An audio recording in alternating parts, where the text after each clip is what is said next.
¿Cómo les va? Que dicen muy buenas noches, nueva edición de Lo que se viene televisión. Esta noche tenemos un programa con aspectos distintos a través de 4 entrevistas que tenemos programadas. Después vamos a ver si cumplimos, Daniel, ¿no? Porque prometemos 4, la semana pasada prometimos 4 y hicimos 3. O sea, le debemos una. Debemos una. Le debemos una a la gente. ¿Qué tal? Un saludo grande a toda la audiencia. Sí, debemos una que va a ser la primera, claro, que tiene que ver con los clubes y con los natatorios.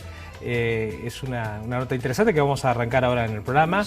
Y vamos a terminar, voy a empezar por lo último, vamos a terminar hablando del radioteatro. Sí. Nosotros que somos personas de radio, hablaremos del radioteatro y de una iniciativa que se generó en la ciudad de Santa Fe, que se extiende a todo el país, que se trabaja con actores santafesinos y hasta españoles. Ajá. Y bueno, que ya llevan 3 tiras teatrales que están trabajando de honores y que para aquellos que les gusta el ámbito del teatro, bueno, van a poder saber cómo escucharlos. Vos sabés que eso tiene ya lo vamos a conversar, sí, con Luna, pero eso tiene un perfil muy especial porque en la voz se vuelca toda la impronta relacionada con el personaje que se está interpretando. Por lo tanto, es un desafío muy grande para los actores poder hacer el radioteatro, ¿no? Además de todo lo que rodea.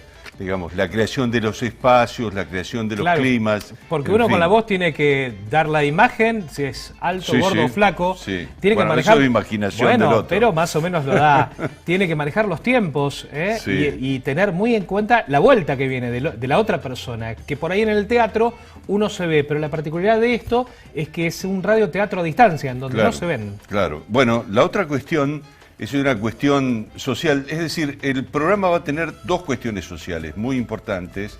La primera de ellas son los clubes. Sí, uno dice, ¿los clubes qué? Los clubes, una cuestión deportiva. No, es una cuestión social, es una cuestión de enorme trascendencia social. La historia, incluso de los clubes de todo el país, particularmente aquellos que son de barrio, aquellos que tienen una relación, estar enclavados en un determinado lugar, significa desde ese punto de vista una gran importancia para la sociedad, para la contención de la sociedad, desde los adultos mayores hasta los más pequeños que se inician en la actividad deportiva y ese contacto tan particular que representa en todo caso la pertenencia a un club, ¿no? Encontrar a uno, ver al otro, es muy importante dentro de la vida de las sociedades. Y el otro tema, vamos a estar conversando con Humberto Giobergia, que es el presidente de la Caja de Jubilaciones de la provincia de Santa Fe.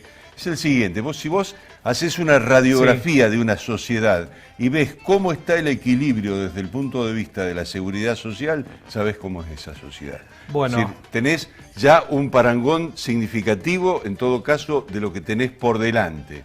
Bueno, la seguridad social de la Argentina tiene una historia muy rica, muy importante, tiene hoy muchos inconvenientes en el ámbito nacional. Vamos a ver cómo está funcionando en el ámbito de la provincia de Santa Fe con el testimonio de Giobergia. Perfecto, y por estos días estamos teniendo la información que el dólar sube unos puntitos. Sí. Tenemos la información de cómo se ha caído la economía de la República Argentina, un 20,6, y si hablamos de economía vamos a estar charlando con Matías Batista, que es la persona que siempre tenemos aquí a mano para consultar respecto a esos temas, y también vamos a hablar de precios y de supermercados. Claro, porque vamos a hablar de la inflación supermercado. Básicamente, ese va a ser el tema que vamos a estar conversando con Matías, y también las implicancias que en todo caso tienen como impacto económico en la sociedad en su conjunto. Los auspicios y el desarrollo del programa.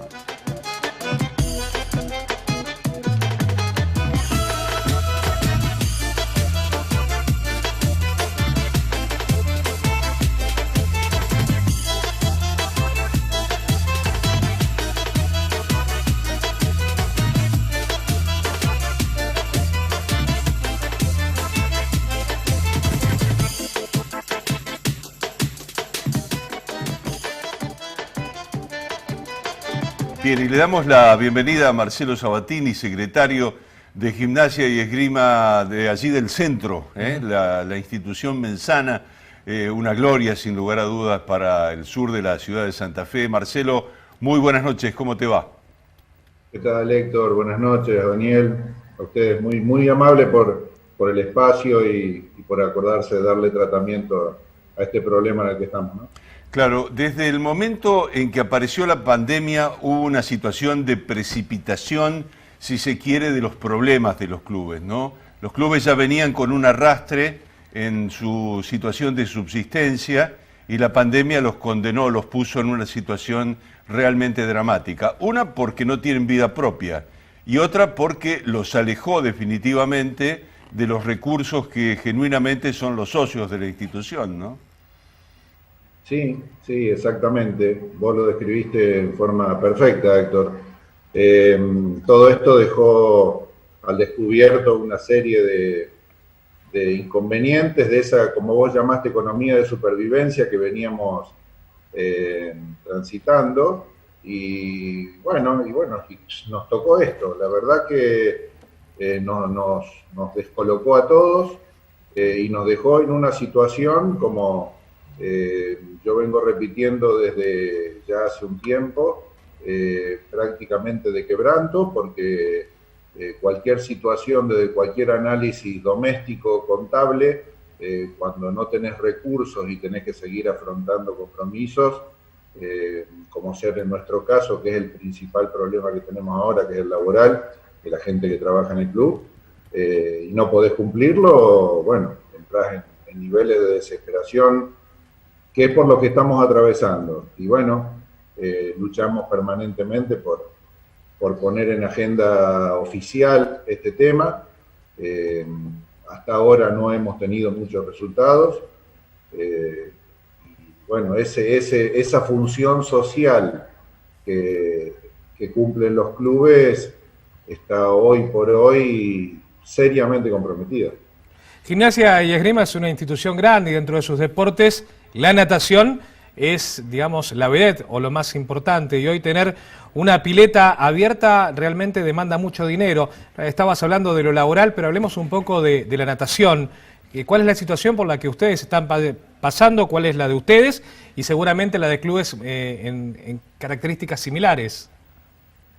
Mirá, casualmente ese fue uno de los temas que abordamos hace unos 10, 15 días cuando se habilitaron los protocolos para poder volver a los natatorios. El planteo indudablemente pasa siempre por el mismo lugar, es el económico, sobre todo en los clubes que no tienen una visión comercial de esto. En los clubes se prestan servicios siempre desde lo social y de la contención, y bueno, y ahora casualmente en este caso, habilitar un natatorio con el costo que eso implica, no cierra lo que le llamamos la ecuación de ninguna manera. Nosotros ayer en reunión, en un primer momento, indudablemente dimos a conocer un comunicado entre los clubes con natatorios climatizados acá en Santa Fe, que nos era imposible abrirlos. En el caso nuestro de Gimnasia y Esgrima, ayer surgió una posibilidad, porque indudablemente también nuestro equipo de natación, nuestra subcomisión de natación, no pueden seguir estando sin nadar, sin entrenar, que es lo que tanto quieren y lo que tanto les gusta, y se estaban por ir a nadar a otras instituciones, y bueno, a raíz de eso surgió una propuesta de la misma subcomisión del dinero que iban a erogar para ir a nadar a otra institución, ver la posibilidad de habilitar uno de nuestros natatorios, el más chico, y bueno, estamos en eso, tratando de ver de cerrar un número y de cerrar un compromiso con la gente que pueda acercarse al club a hacer uso del natatorio para ver si podemos ir activando un poco esto, porque llevamos con el club 3 meses parado, sin nadie, cerrado, realmente es tristísimo. Entonces la rueda en algún momento tiene que arrancar, y bueno, y ahora estamos tratando de poner en funcionamiento todo esto, pero ya te digo, con muy pocos recursos y una desatención que llama la atención, porque no se le está prestando atención, me parece, desde las autoridades al verdadero problema en que estamos los clubes. Marcelo, ¿cuánta gente habitualmente pasa por el natatorio de Gimnasia en el invierno? Digo, edades en todo caso, necesidades de la gente por ahí que practica una rehabilitación, que no solamente lo hace desde un punto de vista de esparcimiento, sino que realmente lo necesita. ¿Cuánta gente pasa habitualmente por el natatorio de Gimnasia?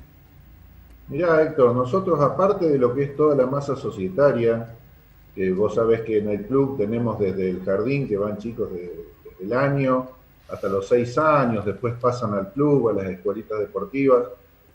El natatorio debe tener una concurrencia, a ver, es muy difícil de estimar, pero una concurrencia de 400, 500 personas por día, en usos de distintos tipos. Nosotros teníamos convenios, ahora se interrumpieron todos, convenios con la tercera edad de la municipalidad, que iba a hacer practicar natación ahí, teníamos programas de uso gratuito por convenios con la provincia, con el Hospital Vera Candioti, con la rehabilitación de los accidentados, con el plan de obesidad mórbida del Hospital Iturraspe. O sea, se cumplen funciones irreemplazables en los clubes.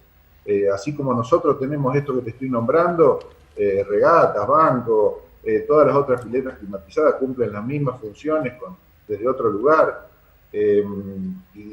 Bueno, y te vuelvo a repetir, esas 500 o 600 personas que pasan permanentemente en distintas actividades son las que hacen a sostener en forma general el club, no solamente la pileta. O sea, la pileta en el caso de los clubes es una célula más del funcionamiento pleno que necesitamos en una llegada masiva a lo que es al servicio a la comunidad. ¿Sí? No podés tomarlo como una pileta exclusivamente de uso particular o privado, como puede ser en un gimnasio, porque en los clubes es muy distinto. A ver, entonces, esa es la complejidad. Para intentar entender un poco más lo que venimos charlando, uno sabe que está el socio del club, que quiere el club. Vos también estás expresando que hay convenios, está aquel que va al club, paga una cuota por una prestación de servicio y no tiene ese amor al club. Yo estimo que esa gente hoy es la que no está, y el socio, el que quiere el club, hay seguramente algunos que no pueden estar llegando a pagar la cuota. ¿En cuánto se redujo en estos meses el aporte del socio al club? Nosotros en una primera instancia, en el mes de abril, sin saber que esto se iba a prolongar tanto, hubo aproximadamente un 40 o 50% de la masa societaria que siguió colaborando. Cuando ya se vio que esto se prolongaba, tuvimos que recurrir a una cuota de colaboración, porque al no estar prestando servicios, tampoco podés exigir o sostener una cuota societaria, y ahí la cuota de colaboración, que la establecimos en un 50%, se cayó a niveles de un 30%, por abajo de un 30% de la masa societaria. O sea que la recaudación, por eso te digo, en términos reales, se debe haber caído en un 80%. Por eso te dije lo difícil de la situación, porque prácticamente nos quedamos sin ingresos. Bien, Marcelo, esperemos que en todo caso la puerta que tiene que abrirse y que les permita a ustedes establecer un diálogo fecundo, un diálogo que en todo caso establezca, digamos, el lugar que en todo caso le corresponde en una sociedad a las instituciones deportivas, esté abierta. Y esté abierta por sobre todas las cosas a las posibilidades de la sociedad. No es solamente los clubes como una cuestión abstracta, sino que son parte de una integración fundamental dentro de lo que es el funcionamiento de una sociedad. Te deseamos lo mejor y con eso a la integración seguramente de todos los deportistas. Que tengas muy buenas noches. Muchísimas gracias, Daniel, Héctor. Realmente es un gusto y la posibilidad de poder explicar en estos medios realmente la problemática que estamos atravesando los clubes. Buenas noches a ustedes y muchas gracias de nuevo. Bueno, Daniel, Bueno, ¿qué te parece? La realidad golpea y mucho. Estaría para hacerle más preguntas a Marcelo, pero Seguro. creo que esas preguntas también se las podemos trasladar a otras instituciones de Santa Fe o de Santo Tomé. Seguro. Y por otro lado también, bueno, digamos, las otras preguntas estarán en el próximo bloque con la gente de la Caja de Jubilaciones y Pensiones de la provincia de Santa Fe, es decir, cómo está la seguridad social en la provincia. Ya venimos con eso.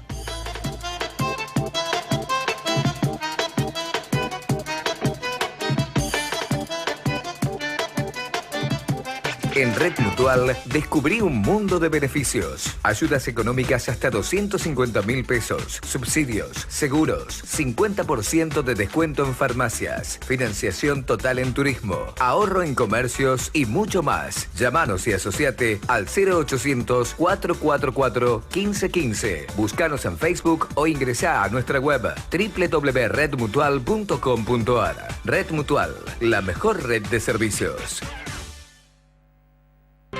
El Consejo Profesional de Ciencias Económicas tiene a disposición un servicio que permite verificar la habilitación para el ejercicio profesional. Consulte ingresando a www.cpn.org.ar.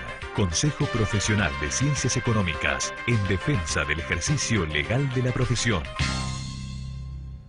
Jerárquicos Salud. Asociate llamando al 0800-555-4844. Ingresá a nuestro sitio web jerárquicos.com o descarga nuestra aplicación Jerárquicos Móvil.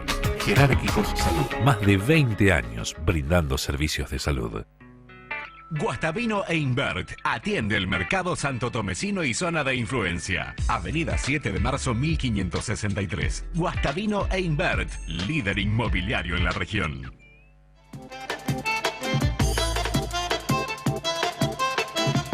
Bien, estamos con el director de la Caja de Jubilaciones de la provincia de Santa Fe, Humberto Giobergio. Humberto, buenas noches. ¿Qué tal? ¿Cómo te Buenas va? noches. ¿Qué ¿Cómo tal? le va? Muy bien. Decíamos en un determinado momento del programa que la seguridad social de alguna manera es una radiografía de una sociedad, ¿no? Como esté la seguridad social, está hablando claramente de un sentido de solidaridad, de un sentido de contención que resulta indispensable dentro de lo que es el funcionamiento de una sociedad. Sí, nosotros trabajamos en uno de los sistemas, el segundo más grande que hay en la provincia de Santa Fe, el primero obviamente es ANSES, y bueno, trabajamos fuertemente para realizar esto que usted dice, que es, digamos, financiar la pasividad de las personas luego de que trabajaron toda la vida, ¿no es cierto? Bueno, en eso estamos. Bien, pero hay una diferencia, si se quiere, sustancial entre una opción y la otra, porque en el caso de la provincia de Santa Fe contempla prácticamente a toda la gente que pasó por el Estado, digamos, casi de forma exclusiva. Y en cambio, en las otras cajas de jubilaciones contemplan prácticamente todas las actividades. Por lo tanto, yo creo que desde ese punto de vista, seguramente y con un déficit de por medio, que después vamos a hablar sobre el tema, hoy la condición en la que se encuentran los beneficiarios del sistema de la provincia de Santa Fe están en un escalón por arriba bastante significativo respecto de lo que es la mayoría de los pasivos nacionales, ¿no? Bueno, la realidad del sistema provincial que tiene, como usted dijo, muchas características especiales, digamos, nosotros, la provincia o la caja provincial recauda de todos sus aportantes rigurosamente todos los meses todos los aportes, ¿no es cierto? Porque los aportantes son o el Estado provincial o municipios o comunas adheridos o escuelas, digamos, están en el ámbito o la órbita del Estado, por lo cual tenemos una recaudación plena, que no es el caso del ANSES, que digamos, cuando ante cualquier problema se resiente la recaudación. Por ese lado hay una diferencia. Bueno, y por otro lado, los regímenes son distintos, los que claramente otorgan una diferencia o le dan una diferencia a favor del sistema provincial, que es el que otorga beneficios muy buenos o muy razonables, digamos. Sí, por un lado los niveles salariales, por el otro lado el sistema que en todo caso como ente autárquico, pero también de una enorme importancia, lo que tiene que ver con la estructura de salud, es decir, el IAPOS también cumple una función trascendente dentro de lo que es la seguridad social, ¿no? No solamente los saberes, sino también qué tipo de calidad y cobertura tienen las personas mayores en el momento en que requieren nada más y nada menos que la prestación de la salud. Sí, sí, digamos, por esta característica que le digo, el IAPOS comparte esto de los recursos rigurosamente o regularmente aportados por los organismos estatales que son los empleadores de sus afiliados. ¿Qué está pasando últimamente con el tema del déficit de la caja de jubilaciones? Y pregunto en ese sentido, por ejemplo, los cambios que han tenido que ver en los últimos tiempos, con las condiciones en las que se jubilan los docentes, por un lado, y por otro lado lo que históricamente ha representado en el ámbito de la policía, el pase a retiro, la contención, digo, en etapas, en todo caso, de desarrollo prácticamente de la policía, en muchos casos, impacta negativamente en la posibilidad de decir, a ver, tengo en todo caso un presupuesto equilibrado, no lo tengo. Mire, sí, hoy en día lo de la policía o del régimen policial, digamos, es un poco un mito, como uno de los mitos, de los mitos que siempre han estado alrededor de la seguridad social. Y sí, es un sector que es deficitario, pero hoy no es el problema principal del déficit de la caja de jubilaciones. Con respecto al déficit, lo que viene pasando, lo más preocupante, digamos, no es el número, no es el monto, sino es la evolución. En el 2017 hubo 4.200 millones, el régimen arrojó 4.200 millones de pesos de déficit. En el 2018 7.300, en el 2019 13.500 y este año estamos proyectando no menos de 20.000 millones. Digamos, esta evolución es lo que genera una preocupación o la necesidad de estar mirando el sistema para tomar las medidas que pudieran ser necesarias para que esta evolución en esta magnitud se modifique. ¿No? Sí, hay algunas cuestiones que en todo caso yo creo que convendría profundizarlas un poco. Y es lo siguiente, hoy prácticamente el haber jubilatorio tiene una actualización acompañado inmediatamente lo que es el haber del activo. Es decir, no se discute nada. Es decir, le dieron el 20% al activo, bueno, le corresponde el 20% al jubilado, digamos. Sí. Esto, de alguna manera, es por lo menos las condiciones en las que ustedes recibieron la caja. Sí, el sistema de actualización de nuestra ley, o sea, de nuestro régimen provisional, está definido por coeficientes sectoriales. ¿Cuál es la diferencia de lo que usted dijo de aplicarle el 20% y aplicarle el 20% al pasivo con respecto a los coeficientes sectoriales, que es lo que plantea la ley? Cuando se aplica un porcentaje de aumento a un escalafón entero, no siempre impacta de la misma manera porque las políticas salariales tienen sumas, en algunos casos sumas no remunerativas, en algunos casos adicionales sobre los cuales no se calcula el aumento. Entonces, el aumento de todo un sector, aparte la composición de ese mismo sector, digamos, cuántas categorías bajas, cuántas altas, cuántas antigüedades, todo eso, conforma, digamos, es la base para la variación que tenemos que tomar en cuenta para aplicarla a los pasivos. En general son muy parecidas, pero a veces si se aplica sobre un determinado sector, el 8%, por ejemplo, el incremento de la masa es del 7,3%, porque si le aplicáramos derecho el aumento, hay ocasiones en que le damos más aumento al jubilado que al activo, porque el activo tiene un montón de conceptos y no en todos los conceptos se aplica el porcentaje. En cambio, en el pasivo hay un solo número. Claro. No hay conceptos. Le queda un aporte para la obra social, casi de manera exclusiva, ¿no? No, al jubilado. Claro, sí, la obra social y el seguro mutual. Y digamos. El seguro mutual. No hay otro descuento, pero además en el concepto, no hay otros conceptos, como en los salariales de activo, que hay antigüedad y remuneración de la categoría. No hay eso, hay un número nada más. Y a ese número se le aplica el porcentaje. Nosotros a esto lo hemos hecho ya en la gestión anterior, digamos, en la que hemos participado, y arroja resultados muy justos, digamos, lo hemos comparado tomando cargos testigos. Para la gente por ahí es transparente porque es lo mismo, pero bueno, es un modo de hacerlo de acuerdo a lo que dice la ley, ¿no? Bien, Humberto, pregunto, en esos datos que fuiste tirando respecto de lo que había pasado en los últimos años con el déficit y en todo caso el monto global del déficit, si uno saca la cuenta, más o menos hay un incremento de un 50% año tras año, más o menos, sí, en términos, más, sí. en términos reales. Y hice el cálculo a partir de que te escuché, nada más, así que eso habla bien de mí. Sí. Bien, digo, ¿qué pasa con ese tema? Digo, porque en todo caso, allí lo que hay también es un ir acompañando los procesos inflacionarios que ha vivido la Argentina, ¿no? Por lo menos en los últimos años. Bueno, lo que yo le decía era lo preocupante, lo que nos tiene que tener ocupados es en analizar la evolución del sistema.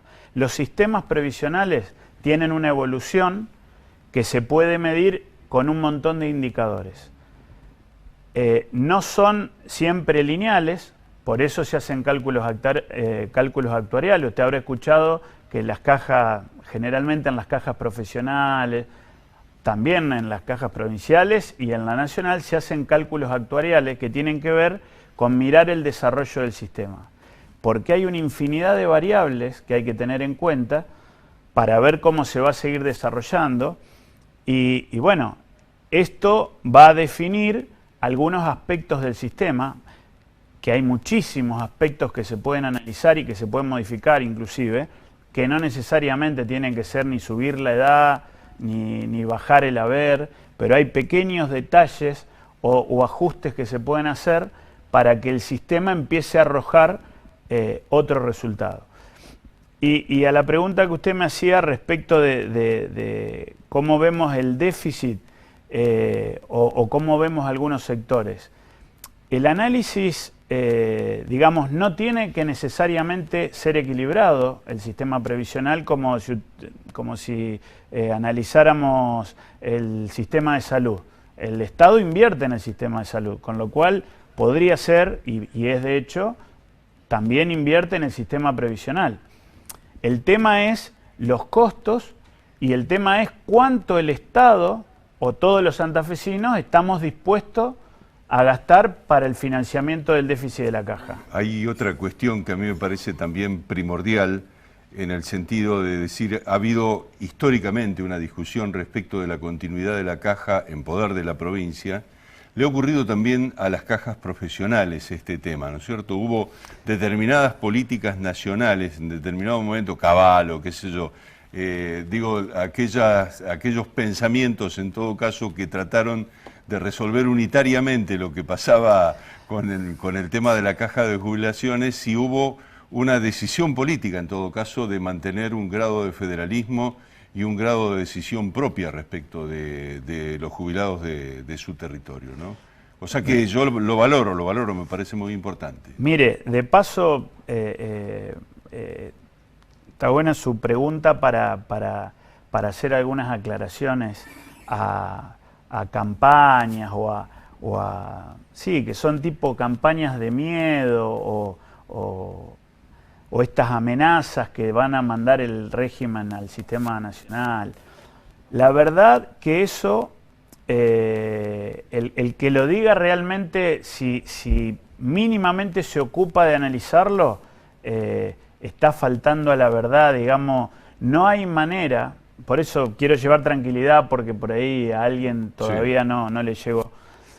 No hay manera de que el sistema pase a ser de la nación, por diversas razones. Una, que bajo ningún punto de vista existe voluntad política de hacer eso, pero no existe ahora, no existió hace un tiempo, no existió cuando estaba Obey, digamos, hace muchos años ya no existe en la provincia.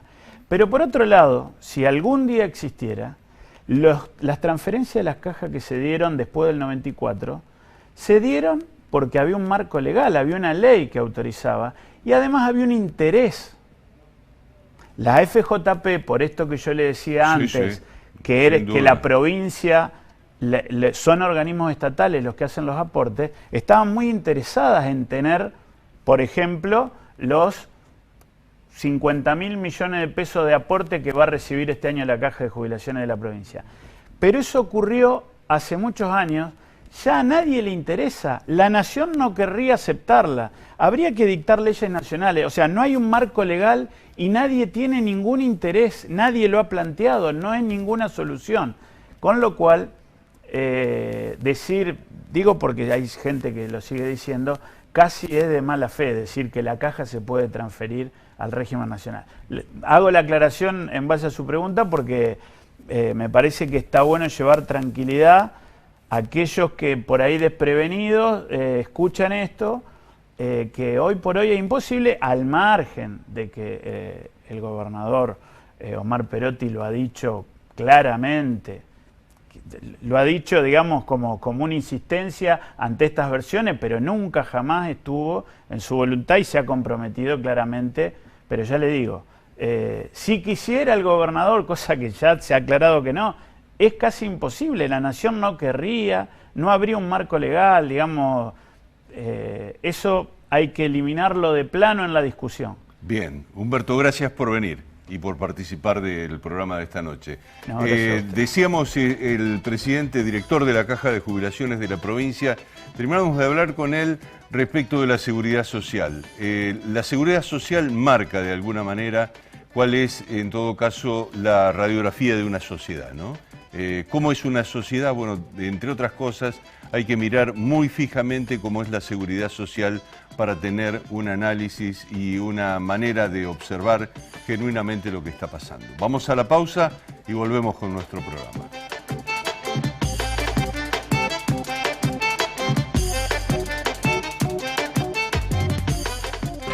El Consejo Profesional de Ciencias Económicas tiene a disposición un servicio que permite verificar la habilitación para el ejercicio profesional. Consulte ingresando a www.cpn.org.ar.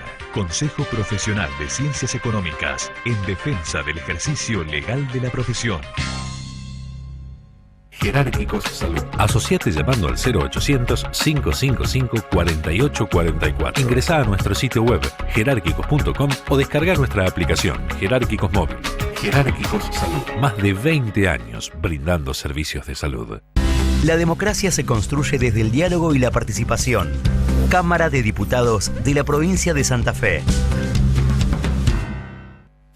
Somos la empresa inmobiliaria con más experiencia. Seguimos haciendo realidad sus más preciados proyectos. Guastavino e Invert, su inmobiliaria de confianza en Santa Fe y Santo Tomé. En el Mercado Norte encontrás más de 170 variedades de quesos, fiambres y delicatessen. Almacén de Quesos es un lugar único. Almacén de Quesos, puestos 20 y 21 del Mercado Norte, Urquiza y Santiago del Estero.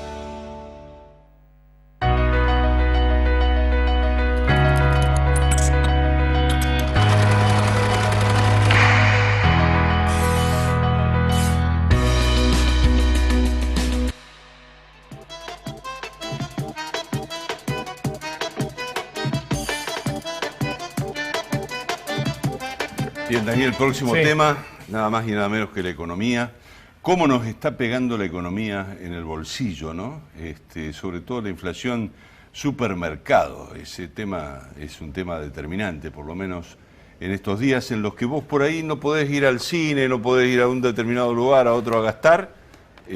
lo gastás todo en el súper. Bueno, pero es así, gran parte de la economía. Si bien la gente quizás en esta cuarentena ahorró por un lado, en no tener mayor movimiento en transporte de los chicos y demás, el tema del supermercado es preocupante porque lo vemos todos los días. Los que vamos a los supermercados nos damos cuenta de los aumentos de precio. Para eso estamos en contacto con Matías Batista, bueno, nuestra persona de confianza y que consultamos siempre en temas económicos aquí en el programa de televisión y también en el programa de la radio. ¿Cómo estás, Mati? Buenas noches. ¿Qué tal? ¿Qué tal? Muy buenos días para ustedes. Muy buenas noches, perdón. Vos sabés, Héctor, que Matías, cuando salió el índice de precios de los supermercados, creo que tiene que haber pensado en dos personas. Una en vos y otra en mí, porque automáticamente nos mandó esa plaquita a los teléfonos de cada uno, y eso fue, ¿qué? El viernes pasado, Mati, que estuvimos hablando sobre este tema. Sí, sí.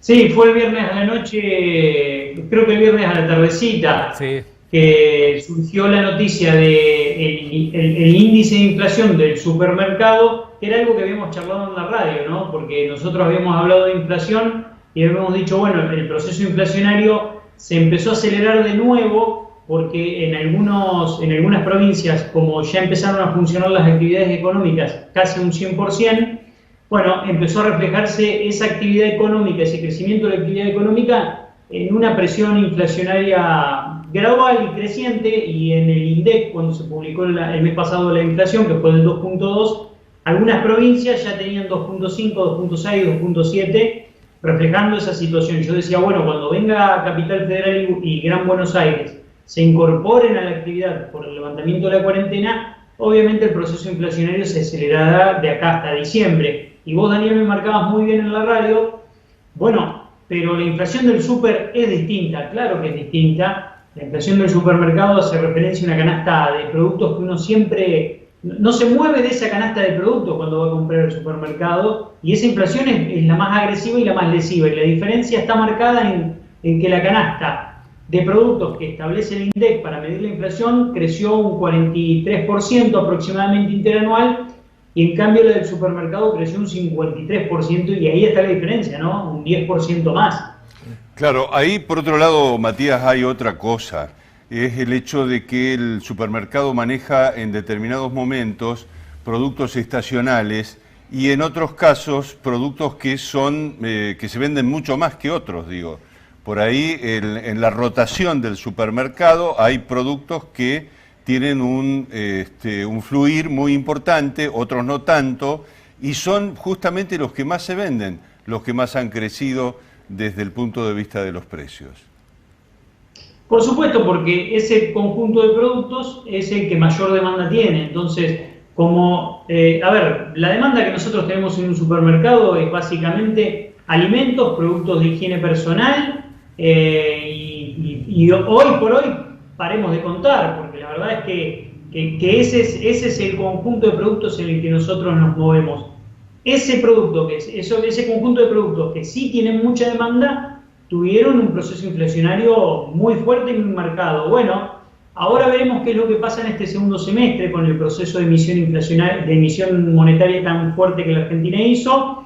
Ojalá el gobierno lo logre contener, ojalá tengamos un proceso inflacionario. Yo dudo que esté por debajo del 40%, es muy difícil porque yo entiendo que se va a ir acelerando de a poquito, y que probablemente cerremos una inflación del 45% en el año. Vamos a tener aumentos salariales, vamos a tener aumentos de servicios, porque han estado todos congelados durante el primer semestre del año. Ahora se vienen una tanda de aumentos y eso va a impactar, claro, que en la economía. No, como dicen algunos, que vamos a hacer un proceso hiperinflacionario, como hablan algunos economistas, que parece que más que un análisis económico es una expresión de deseo de determinados sectores. Claro. Bueno, no vamos hacia un proceso hiperinflacionario. La Argentina está acostumbrada a vivir con inflación alta, desgraciadamente.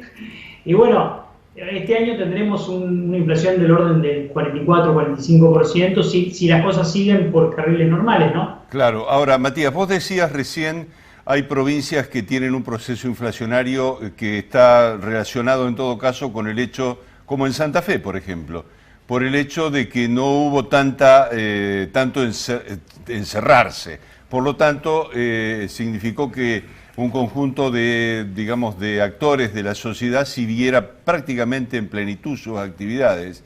Se estima que por ahí, en un par de meses, eso pueda llegar a volcarse en Buenos Aires y el Gran Buenos Aires. ¿Qué impacto va a tener en los números globales de la Argentina esa situación? Bueno, es muy buena la observación, Héctor, porque para que se den una idea, el PBI de la Argentina está compuesto por el 51% Capital Federal y Buenos Aires, y el resto son todas las provincias donde encabeza Santa Fe y Córdoba como las dos primeras, con un 8 y pico % de participación en el PBI cada una.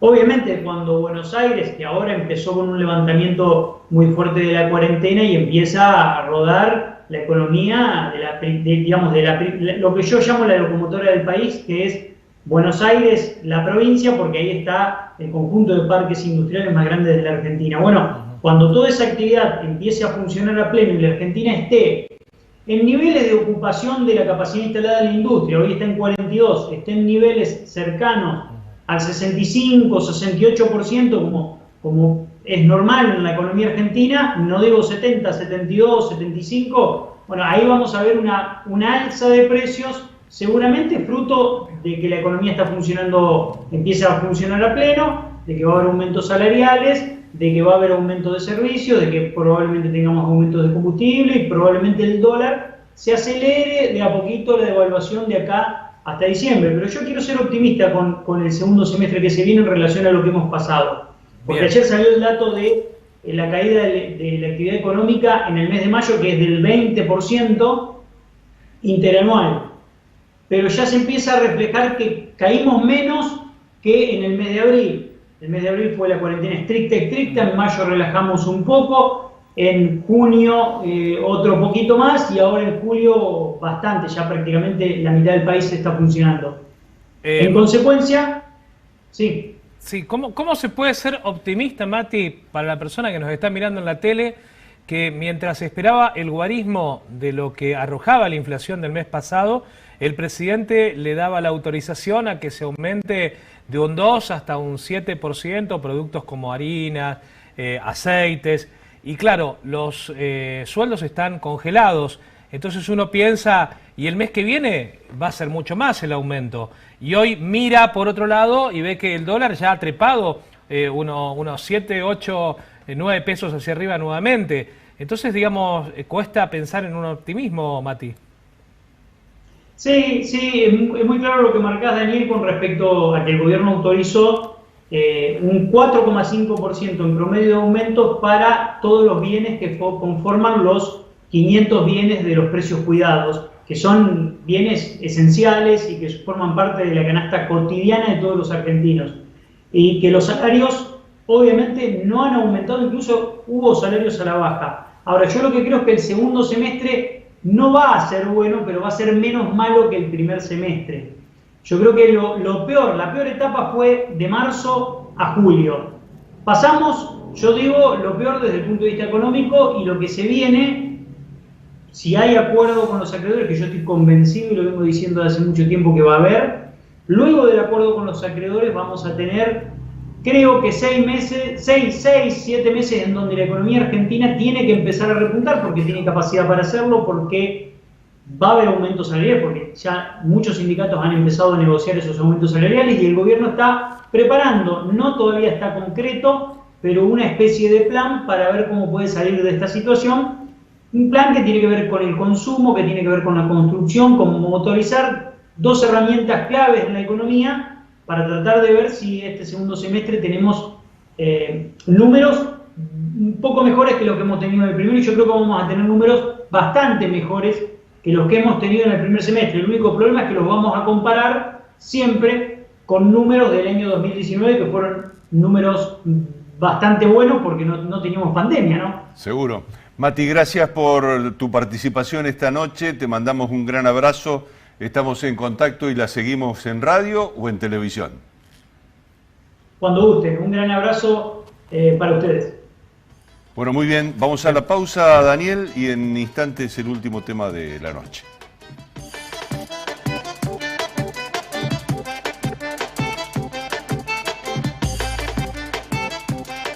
Somos la empresa inmobiliaria con más experiencia. Seguimos haciendo realidad sus más preciados proyectos. Guastavino e Invert, su inmobiliaria de confianza en Santa Fe y Santo Tomé.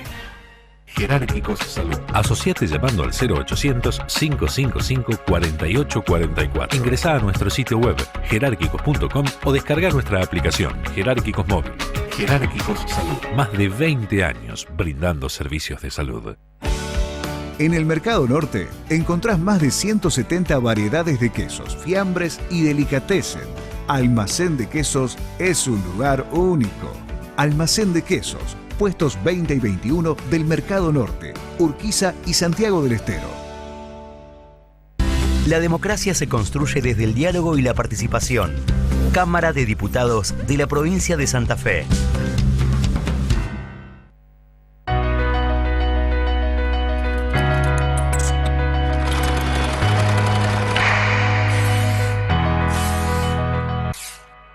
Guastavino e Invert atiende con más eficiencia el norte de la ciudad y zona de influencia. Guastavino e Invert, presencia territorial en Aristóbulo del Valle al 5700.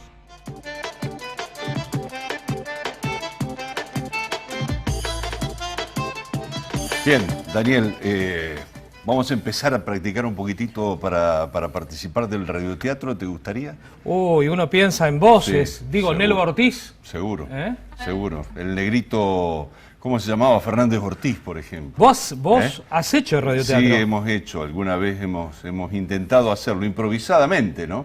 Pero no, acá hay gente que trabaja profesionalmente, vamos a conversar con ellos. Luna, buenas noches, ¿cómo te va? Hola, buenas noches, ¿cómo están? Bueno. Bien, que es un gusto tenerte aquí en la noche del programa. Bueno, preguntarte cómo sale la idea de empezar a trabajar en un radioteatro. Bueno, primero que nada, gracias por el espacio. Desde el grupo Eclíptica Teatral, nosotros sobre las tablas, que básicamente somos actores de teatro. Pero bueno, frente a la situación de pandemia que vivimos todos, tuvimos que readaptarnos de alguna manera y nos encontramos el elenco permanente, que somos Salomé Píndola, Brenda Girichau, Alejandro Forbilla y yo, en la virtualidad. Cuando vimos que esto iba para largo, además teníamos compañeros afuera del país que nos comentaban cómo era la situación en esos lugares, así que decidimos optar por recuperar un viejo formato como es el del radioteatro. ¿Y eso lo están volcando dónde, Luna? Eso lo estamos trabajando en plataformas de streaming de música, como es Spotify o como es YouTube. Y también tenemos una red de radios solidarias de todo el país que van pasando nuestros capítulos a lo largo de sus programaciones. Ajá, ¿y cuántos proyectos se están haciendo, cuántas obras se están haciendo alrededor del radioteatro? Tenemos 3 proyectos que han concluido ya. El primero se llama Los ricos tienen coronita, es una comedia en la que nos inspiramos en situaciones de la vida cotidiana de la misma pandemia en la que nos encontramos. Y después Habitación 13 y Reina a la Vista. Habitación 13 es una historia más de suspenso, buscamos por ahí otro público, y Reina a la Vista es una comedia de piratas más orientada al público infantil, que eran obras de teatro que ya habíamos escrito previamente y que lo que hicimos fue una adaptación incorporando la figura del narrador y otros elementos sonoros. Para aquellos que tienen, bueno, el pensamiento de lo que es el radioteatro, se imaginan al locutor de radio, a los actores en un estudio de radio, uno haciendo el sonido, el otro haciendo el melodrama y la mujer llorando en la esquina. Pero en el caso de ustedes, bueno, demandó trabajar de otra forma, ir grabando por partes e ir editando. Creo que eso da la posibilidad a que no haya errores y que tenga una continuidad quizás más perfecta que cuando se hace en vivo. Contanos un poco sobre esa experiencia. Bueno, nosotros nos reunimos a través de la virtualidad, lo que nos permitió tener actores de diferentes partes del país, o sea, además de Santa Fe y Paraná, que por ahí es donde siempre nos hemos encontrado los artistas, se incorporó, bueno, en Los ricos tienen coronita tenemos 2 compañeros españoles que nos acompañaron justamente del otro lado del océano. Y bueno, se han incorporado para los otros proyectos actores de Buenos Aires, de Corrientes. La verdad que eso permitió, la pandemia tiene cosas malas, pero lo positivo es que en realidad no hubiésemos podido trabajar juntos si no hubiese sido a través de la virtualidad y de estos ensayos virtuales. Nosotros nos encontramos en un programa que tenemos de voz únicamente, donde nos escuchamos, ensayamos, buscamos las voces de estos personajes, y de ahí sí se empieza a pensar la grabación a posterior. Bien, el ejercicio en todo caso de hacer el radioteatro obliga, y siendo ustedes gente con una experiencia fundamentalmente de teatro, obliga en todo caso a poner toda la energía en la voz para poder terminar de traducir lo que ese personaje representa y lo que es el mensaje que en todo caso él incorpora dentro de lo que es la obra de radioteatro. Eso significa, sin lugar a dudas, un cambio, un esfuerzo significativo en la búsqueda de que la voz resuma absolutamente todo, ¿no? ¿Cómo hiciste con eso siendo la directora del ciclo? Bueno, todos los actores que trabajaron, ninguno había trabajado en radioteatro. Mi punto a favor es que yo soy docente, además soy profesora de teatro en escuelas secundarias y en el terciario en la Escuela Provincial de Teatro de Santa Fe. Y en el caso de las secundarias, el radioteatro y el doblaje son herramientas de mi currícula. Entonces, yo ya había trabajado radioteatro en otros espacios y, bueno, un poco traducir eso a la virtualidad. Y con actores fue interesante, fue un desafío también, porque el actor quiere ponerle el cuerpo, pero creo que todos los que participaron crecieron muchísimo, porque se brindaron y se ofrecieron a conocerse también en sus límites vocales y a ampliarlos también. ¿Es rentable esto o se hace ad honorem? En este momento el proyecto es ad honorem. En su momento, lo que tiene el proyecto es que comenzó como una iniciativa del grupo para permanecer en movimiento, digamos. El hecho de poder generar textos, de escribir, de convocar artistas y mantenernos también generando lazos entre los que estábamos afectados, era un poco el objetivo, y continuar con las trayectorias, que es un poco lo que el artista también necesita.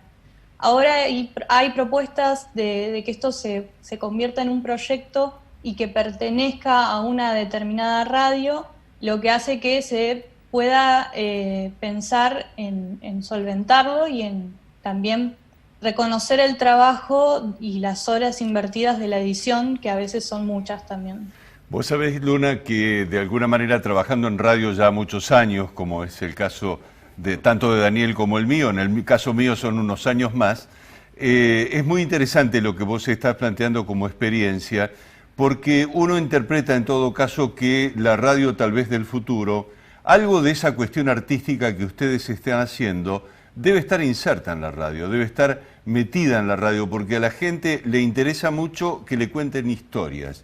Y eso es básicamente lo que ustedes hacen a partir del desarrollo de su profesión y fundamentalmente de la búsqueda de aquellos textos que representen la vocación actoral y el mensaje que desde allí ustedes quieren implementar. Digo, ¿cómo es la estructura de las obras que ustedes han hecho y sus capítulos para ir pensándolos en una inserción dentro de lo que es el esquema de una radio tradicional? Primero que nada, salir del formato, digamos, antiguo, que era esto de que el radioteatro duraba más de 40 minutos o inclusive una hora. Nosotros tenemos que pensar que estamos en tiempos donde tiene que ser todo más rápido y además apuntar a públicos también más jóvenes, que era un poco la propuesta, y a veces algo más acotado funciona. Entonces pensamos entre 10 y 15 minutos que iban a tener la duración de estos capítulos. Y estructuramos justamente lo que son Los ricos tienen coronita, lo estructuramos en 10 capítulos que después pasaron a ser 15. Cuando empezamos a entrenarnos un poco más en la escritura y en la edición, ahí nos dimos cuenta de que la historia iba a ir a 15 capítulos por cómo veníamos planteándola. Básicamente hicimos una estructura donde planteamos personajes, entornos y conflictos y después fuimos traduciendo las páginas a cantidad de tiempo. Eso nos daba una idea de cómo construir esa historia y plantear escenas dentro de esos capítulos. Pero bueno, la historia en sí de los ricos, porque fue la que fue construida en esta situación, fue la que fuimos haciendo semana a semana. Ahora bien, nos queda un minuto. La gente, ¿cómo puede escuchar por redes lo que ustedes hacen? Nos pueden encontrar en Instagram y en Facebook a través de la búsqueda de Eclíptica Teatral, que es el nombre del grupo, y en Spotify y en YouTube pueden encontrarnos como Radioteatro en Cuarentena, que es el nombre que lleva el ciclo. En todas las redes buscan ambas formas y van a poder encontrar los capítulos y vamos subiendo, que además tenemos ahora un ciclo de vivos los viernes a las 21 horas de Detrás del Mic, donde se les hace entrevista a los personajes de esos radioteatros. Recuerdo, Eclíptica Teatral, porque estaba ahí mal rotulado en el graph. Eclíptica Teatral, por ahí lo encuentran. Gracias, Luna, por estos minutos con nosotros esta noche. Muchísimas gracias a ustedes. Bueno, muy bien, la directora de Radioteatros, para ir cerrando en todo caso la historia del programa del día de hoy. ¿Qué le ha parecido hacer un radioteatro? Por ahí puede significar una manera de contar la realidad, ¿no es cierto? Vos sabés que es no lo he hecho bueno, yo. ¿No? He dirigido una vez cuando tenía muchos años menos en la radio del Arzobispado, pero no he hecho yo radioteatro. Bien, bueno, nosotros nos encontramos la semana que viene con los nuevos proyectos en la cabeza. Y seguramente algo vamos a hacer. Nos encontramos la semana que viene. ¿Querés hacer un radioteatro? Sí, con mucho gusto. Vamos a hacerlo entonces. Nos vemos.